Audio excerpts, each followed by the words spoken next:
Friends எல்லாருக்கும் வணக்கம். இன்றைக்கி நம்ம கணேசனை பார்க்க போகிறோம். நான் காலைல கடைக்கு போனேன், சரின்னு சொல்லி கணேசனை ஏற்றிட்டு போனாங்க.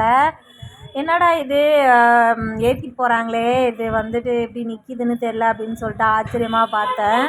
ஆனால் இந்த பின்னாடி ஒரு ஆள் உக்காந்துருந்தாங்க. அவங்க நின்றுட்டு ஏன்னா நின்றுட்டு இருந்தது. இந்த ஆடு மாடு மிருகங்கள் அப்படிலாம் ஏற்றிட்டு போகும்போது அப்படி நின்றுட்டு போகிறது பார்த்தா ரொம்ப இதாக இருக்கும். நம்மளாம் ஸ்பீடு பிரேக்கில் போகும்போது நமக்கு கொஞ்சம் பயமாக இருக்கும். டக்குன்னு கம்பியை பிடிப்போம், அப்படியே ஒரு மாதிரி நமக்கு பதட்டமாக இருக்கும். ஆனால் அந்த மிருகங்கள்லாம் அப்படி எப்படி நிற்கிதுன்றது ஒரு டவுட்டில் நான் பார்த்துக்கிட்டே இருந்தேன். சரி வாங்க பார்க்கலாம் அப்படின்னு சொல்லிட்டு நேற்று சாயந்தரமாக என்ன பண்ணேன், தண்ணி பிடிக்கிறதுக்காக கீழே போனேன். அதை பார்த்தீங்களா, கணேசனை ஏற்றிட்டு போகிறாங்க. எங்கே ஏற்றிட்டு போகிறாங்கன்னு தெரில, எங்கே ஏற்றிட்டு போகிறாங்க. சரி அப்படின்னு சொல்லிட்டு அங்கேருந்து தூரமாக வரும்போதே நான் என்ன பண்ணேன், கையில் செல் வச்சுருந்தேன். சரி நம்ம வீடியோ எடுப்போம் அப்படின்னு சொல்லிட்டு எடுத்தேன். சரி நான் அப்படியே எடுத்துகிட்டு மறுபடியும் தண்ணி தூக்கிட்டு மேலே வந்தேன். மறுபடியும் சாயந்தரமாக பால் வாங்க போனோம் பார்த்தீங்களா, போன கணேசர் திரும்பி வராரு, அதே வண்டியில் திரும்பி வராரு. சரி அவரையும் பார்த்தேன், அவர் என்னமோ தின்னுட்டு போகிறாரு. அதுக்கு பின்னாடி ஒரு ஆள் உக்காந்துருக்காங்க. அந்த சைடு பின்னாடி ஒருத்தவங்க உட்காந்துருந்தாங்க. அப்படியே பார்த்தோம். என் பையன் ஏன்னா கத்த ஆரம்பிச்சிட்டான்.